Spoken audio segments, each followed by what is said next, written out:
Like subscribe जरूर करें। हमारे प्रभु की कृपा आप पर बनी रहेगी। धन, सुख और समृद्धि के आप देवी लक्ष्मी के साथ एक देवता की पूजा करते हैं। इस देवता की पूजा के ना देवी लक्ष्मी भी कृपा नहीं करती हैं।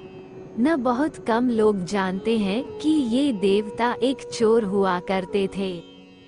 चोर जो बन गया या का सबसे धनवान लोग करते हैं इनकी पूजा। हम सदेवता की बात कर रहे हैं, वह कोई और नहीं रावण के सौतेले भाई कुबेर महाराज हैं, जिन्हें देवताओं के धन का खजांची कहा जाता है। न की पत्नी स्वयं धन की देवी लक्ष्मी है। उन भगवान विष्णु को भी एक बार कुबेर से कर्ज लेना पड़ा था। इस कर्ज को चुकाने के तिरुपति बालाजी को सोने, चांदी, हीरे यूं के गहने चढ़ाए जाते हैं। इस धनवान भगवान की कथा है कि यह भगवान बनने से पहले एक चोर हुआ करते थे। स्कंद पुराण की कथा के अनुसार कुबेर सोमदत्त नामक ब्राह्मण के पुत्र थे। न का नाम गुणनिधि था। अपने नाम के विपरीत गुणनिधि में सारे अवगुण भरे थे। बुरी संगत में पड़कर वह चोरी करने लगा। नाराज होकर ताने इन्हें घर से काल दिया। इसके बाद गुणनिधि और भी गलत काम करने लगा। गुणनिधि को राजा ने अपने देश से काल दिया। भूख प्यास से व्याकुल गुणनिधि सी अन्य नगर में जा रहा था, तभी उसकी नजर एक र पर गई। गुणनिधि ने भूख मिटाने के र से प्रसाद चुराने का चार्या और मौका मिलते ही र में जा पहुंचा। र में जलते दीपक के सामने इन्होंने अपना अंगोछा लटकाया ताकि पास में सो रहे पुजारी की इन पर नजर न जाए। इसके बाद प्रसाद चुराकर जैसे ही भागने लगा, कुछ लोगों की इन पर नजर पड़ गई और गुणनिधि को पकड़ा गया। भागम भाग और भूख से गुणनिधि की मृत्यु हो गई। यमदूत और व के दूत दोनों ही गुणनिधि को अपने साथ ले जाने आ पहुँचे। व के दूतों को देखकर यमदूत पीछे हट गए और गुणनिधि भगवान व के पास लाए गए।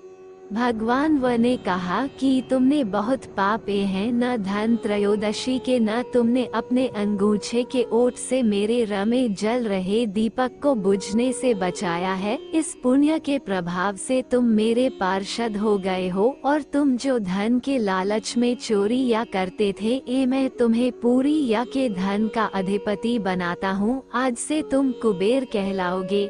इस तरह चोरी करके भी गुणनिधि कुबेर भगवान बन गए। कुबेर का दूसरा नाम यक्ष। कुबेर को राक्षस के अतिरिक्त यक्ष भी कहा गया है। यक्ष धन का रक्षक ही होता है, उसे भोगता नहीं। कुबेर का जो दिक्पाल रूप है, वह भी उनके रक्षक और प्रेरी रूप को ही स्पष्ट करता है। पुराने मंदिरों के बाह्य भागों में कुबेर की मूर्तियां पाए जाने का रहस्य भी यही है कि वे मंदिरों के धन के रक्षक के रूप में कल्पित और स्वीकृत हैं।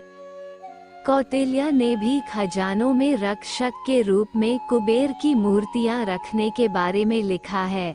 शुरू के अनार्य देवता कुबेर बाद में आर्य देव भी मान लिए गए। बाद में पुजारी और ब्राह्मण भी कुबेर के प्रभाव में आ गए और आर्य देवों की भांति उनकी पूजा का विधान प्रचलित हो गया। तब विवाहादि मांगलिक अनुष्ठानों में कुबेर के आह्वान का विधान हुआ, लेकिन ये सब होने पर भी वे द्वितीय कोटि के देवता ही माने जाते रहे। धन को सुचिता के साथ जोड़कर देखने की जो आर्य परंपरा रही, संभवतः उसमें कुबेर का अंगड़ व्यक्तित्व नहीं खपा होगा। बाद में शास्त्रकारों पर कुबेर का ये प्रभाव बिल्कुल नहीं रहा, इसलिए वे देवताओं के धनपति होकर भी दूसरे स्थान पर ही रहे, लक्ष्मी के समकक्ष न ठहर सके और लक्ष्मी पूजन की परंपरा ही कायम रही। लक्ष्मी के धन के साथ मंगल का भाव भी जुड़ा हुआ है। कुबेर के धन के साथ लोकमंगल का भाव प्रत्यक्ष नहीं है। लक्ष्मी का धन स्थायी नहीं, गतिशील है।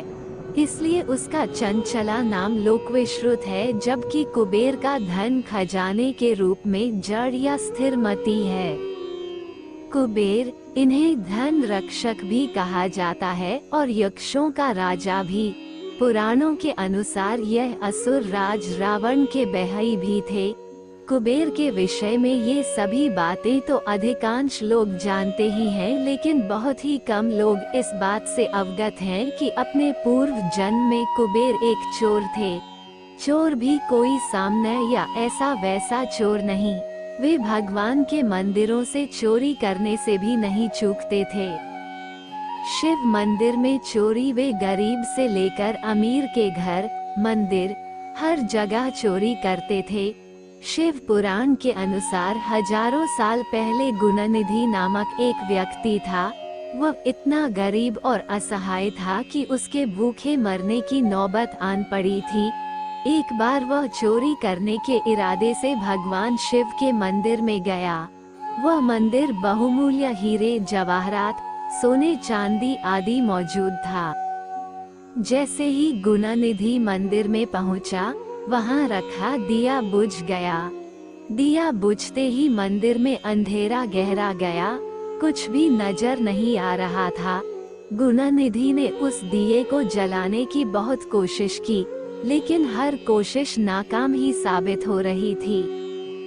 शिव का वरदान, फिर उसने अपने तन के कपड़े को उतारकर उस पर आग लगा दी। गुणनिधि ने हार नहीं मानी और उसने शिव मंदिर में उजालाया किया। भगवान शिव ये देखकर बहुत प्रसन्न हुए। गुणनिधि से प्रसन्न होकर भगवान शिव ने उसे अगले जन्म में धन के देवता कुबेर के रूप में जन्म लेने का वरदान दिया। भगवान शिव यह इस बात का प्रमाण है कि भगवान शिव कितनी जल्दी और सहजता के साथ अपने भक्तों से प्रसन्न हो जाते हैं।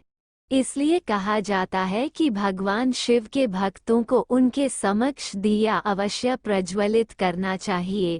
धन का रखवाला कुबेर को धन का रखवाला माना जाता है, वह धन के देवता नहीं है। इसलिए इनकी मूर्ति हमेशा मंदिर के बाहर रहती है, न कि अंदर। ये भगवान शिव के गणों में से एक हैं।